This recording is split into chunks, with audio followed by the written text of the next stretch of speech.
welcome to Disputes and Perspective. I'm Doug Cherry, a partner in the disputes team at Reed Smith. This podcast series will discuss disputes-related trends, hot topics, and developments occurring in the global legal landscape, and hopefully provide you with some helpful insights and practical tips. If you have any questions about any of the episodes, please feel free to contact our speakers. Hi, everyone. Welcome back. We're Reed Smith's Biometrics litigation team here to discuss key and hot topics in this ever-evolving space. My name is Ginevra Bentry, and I'm a partner at Reed Smith. I specialize in the defense of complex individual and class actions in the consumer and financial services space. And my name is Mike Galabois. I'm a partner in the Biometrics team situated in Chicago, and I specialize in complex litigation, both business-to-business litigation and consumer class actions, specifically involving biometrics. And hi, I'm Nat Simawere. I'm a senior associate at Reed Smith's New York office, and I work closely with Ginevra and Mike on this biometrics team and do the same things that they do. All right, so let's start at the beginning here for folks who might not be as familiar with biometrics and biometrics data. So, Mike, what is biometric data? Yeah, it's a great question, and often people are a bit confused. And to give the short answer, it all depends on where you're sitting. Some states and some municipalities, they all have different definitions for what constitutes biometric data. Generally speaking, biometric data constitutes any sort of data that can identify a specific individual based on that data. And that's at a very high level. Then statutes and ordinances then drill down and then give specific examples of what constitutes biometric data for purposes of their laws or statutes or ordinances. For example, biometric data, as many people might presume, is a fingerprint, handprint, any sort of biometric scan of a physical feature of their body.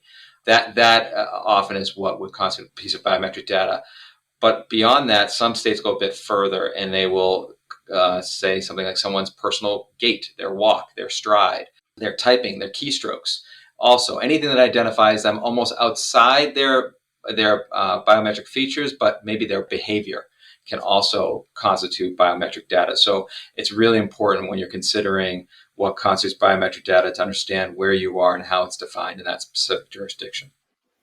And Mike, that's extremely helpful to get some background on that. You know, the next kind of natural question I think that flows from that is, how is biometric data used? Yeah, increasingly used by more and more companies and individuals in increasing different ways. Often it started, I think, mostly as for many businesses as a way for security, to ensure whomever is accessing either a physical space or a virtual space, that person was who they should be and authorized for entry. I think beyond that, then companies got creative and saw opportunities to make it kind of a cool feature in any product launches they were making. So you see them in consumer products now all the time, whether they be cars, unlocking and locking cars or access to cars, physical locks, featured locks, whether it's again our iPhones, right, things of that nature. Getting into the office and trying to turn on your computer. Sometimes, you might face a facial scan or a finger scan. That's very, very, very frequent. In the medical field, accessing drugs that are in secure sites often requires a medical professional to produce a biometric feature of theirs to verify who it is. But we're seeing it now on a daily basis, I think more and more, both in the consumer world and the business world. And I would add on to that interesting way to think about it too is tracking attendance of employees, which is something that's kind of surprising, right? So if you clock in and out of work and there's facial recognition or fingerprint or whatever it may be, that's also a way of your employer tracking your attendance. Yeah, that's a great point, and that's where we've seen a lot of litigation. Absolutely. Now, the advantages one could see would be, again, tracking employee attendance, the coming and going, a unique ID when you're, trying to open your iPhone, so you don't need to remember your password as much or forget your password as much, maybe in my case. But Let's talk a little bit about the advantages and disadvantages in more detail of using biometric data. Natsai, what are some advantages that you see besides the one you flagged about, tracking employee attendance and presence? Sure. So the clear cut one is convenience, right? And I'm too am guilty. I don't know what my passwords are. I use my facial recognition. When with masks, that was a whole drama, but that is actually a really easy part of it for a consumer. It makes things easier to access.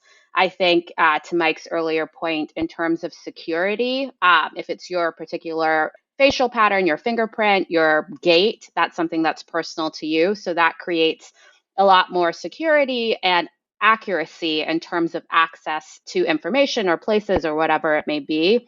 Something also helpful is centralization of information. So that basically will come up in the employment context. So, not to make it creepy, but if they're tracking employee hours, that is something that's centralized, right? So it's all of the data stored in one place, or if it's something related to consumer devices. The other part of this is also just a cool factor, right? So I remember the days of a BlackBerry, and I love my BlackBerry, but it wasn't as cool, right? I don't have the facial recognition. I don't have the thumbprint. I guess I don't know who still has a thumbprint, so that might be a different issue. But there is something cool about biometric technology as it's incorporated into devices. So it's something that's cutting edge technology that you're able to use in both your personal life and your professional life. And those would be some of the advantages that we can see. Mike, do you want to talk about how biometrics can all blow up in our faces and result in litigation? So the disadvantages. Yeah, I mean it's the other side of the coin, right? I mean, the more privacy we give up, right? So it's a problem. Like, and what provides convenience also incurs some risk. Obviously, centralizing a bunch of data allows our lives to be easier, allows someone to manage that data easier, presumably. But you are giving up something very personal to you in that space, and what you're giving up can be used, as we all know, and as there's been lots of litigation surrounding, can compromise you in many ways for a lifetime almost. We cannot undo what our biometrics are. There are companies out there that sell biometrics where they're permitted to do it, and also where they're not permitted to do it. So it is a very sensitive, very personal thing to do. The other complication is, even when companies want to do it the right way, it's not easy. The law is not clear necessarily. There's some sort of aspirational standards, and I'm thinking more or less along the law that talks about that companies are to maintain these, if they collect biometrics, in an industry reasonable way, effectively. The standard is very, very just vague. There's no specifics to it. And so what's a company to do, right? They look to their competition in the industry, and there may not be one standard that's been articulated or necessarily a clear one to follow. And then how do you define who their industry is? If you're talking about, for example, the restaurant industry that's collecting biometrics, and there are devices that we've encountered and we've counseled on about collecting biometric data to know your customers who come in, and knowing what their preferences are and how frequent they come in and discounts and things of that nature. That sounds great. A national restaurant group may have are they in the same industry as the mom and pop, right? The family restaurant down the street. Should they be held to the same standard in terms of collecting and maintaining biometrics? Well, if I'm one of those customers, I want them to be held to the same standard, but really, is it practical for them to do it, and can they do it? So it is very difficult. The standards aren't clear. Companies that want to comply, it's not easy. And they're constantly, if you collect this data, you're subject to, as we all know, that each of us counsel on and deal with litigation by, cyber attacks. Yeah. So even again, you can have the best standards in place and still be subject to compromise. And the final thing I would say is that, biometrics also, people don't think of it this way, but they change sometimes as we get older, and they're not always 100% perfect. So, they may reveal things about ourselves that necessarily we don't want to be considered or want someone to consider as a factor when they're extending a loan to us, or they're, or whether we get a job, or what, so there's a whole host of reasons that a host of implications that biometrics raise. That's a natural segue into one of my next questions for you, Mike, is what are we seeing in, some trending issues in the space? We touched a little bit on the litigation that we're seeing almost on a daily basis, really, in Illinois and New York. But give us a brief overview of kind of the key trending issues you're seeing in this space. Yeah, and I'll raise one thing that Natse brought up.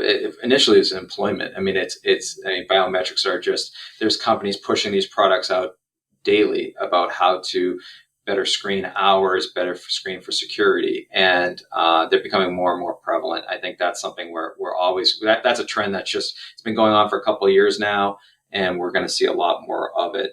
I think the other spaces are, again, I think with cameras being everywhere now, right? And so you're seeing these sort of biometric spaces and product launches. And again, what's an interesting trend is something that's not quite biometrics, but there's a lot of just privacy laws that suddenly are implicated that are designed like the biometric laws that we see every day, that are either being proposed or actually are already enacted, where there's a monetary fine there, or if there's a private right of action, and then there's also the ability for class actions, both in and outside the biometric area. The biometric laws are actually are models for other privacy laws that we're seeing that may implicate biometrics, may not, but may implicate definitely something personal.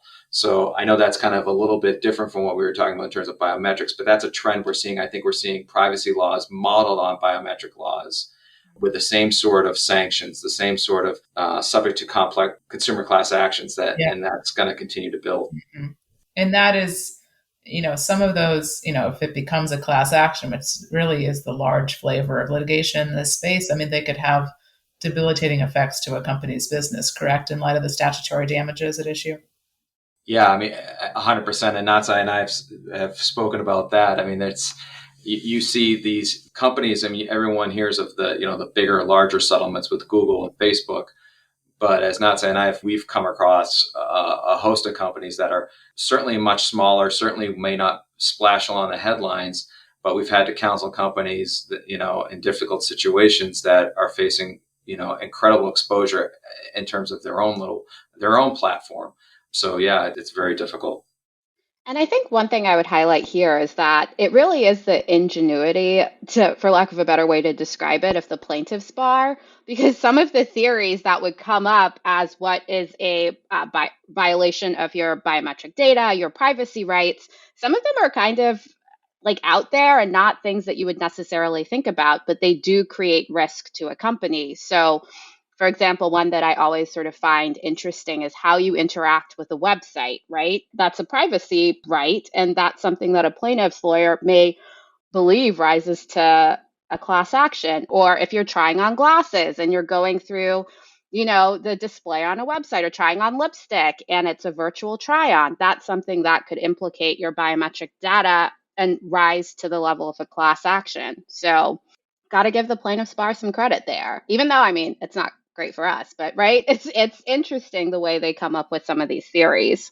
That's absolutely correct, and I think one thing for many people it's easy to get caught up in this, and you don't have to be the developer of the technology, right? That it's if you're white labeling the technology, if you're using the technology at all, like you can find yourself. You can sometimes caught up in litigation where you're producing documents that lead the trail to everyone who may have at some point received your biometrics or arguably received your biometrics. So it really does apply to most organizations, unless you're expressly exempted from the statute, which again, you don't want to be in that fight, I don't think. Well, this has been a fascinating discussion, Mike and Natsai. Thanks so much for joining me, and on to the next episode where we get into a little more detail on the regulations in this space. Disputes in Perspective is a Reed Smith production. Our producer is Ali McArdle. For more information about Reed Smith's litigation and dispute resolution practice, please email disputesinperspective@reedsmith.com. You can find our podcast on Spotify, Apple, Google, Stitcher, and reedsmith.com, and our social media accounts at ReedSmith LLP on LinkedIn, Facebook, and Twitter. This podcast is provided for educational purposes. It does not constitute legal advice and is not intended to establish an attorney-client relationship, nor is it intended to suggest or establish standards of care applicable to particular lawyers in any given situation. Prior results do not guarantee a similar outcome. Any views, opinions, or comments made by any external guest speaker are not to be attributed to Reed Smith LLP or its individual lawyers. All rights reserved.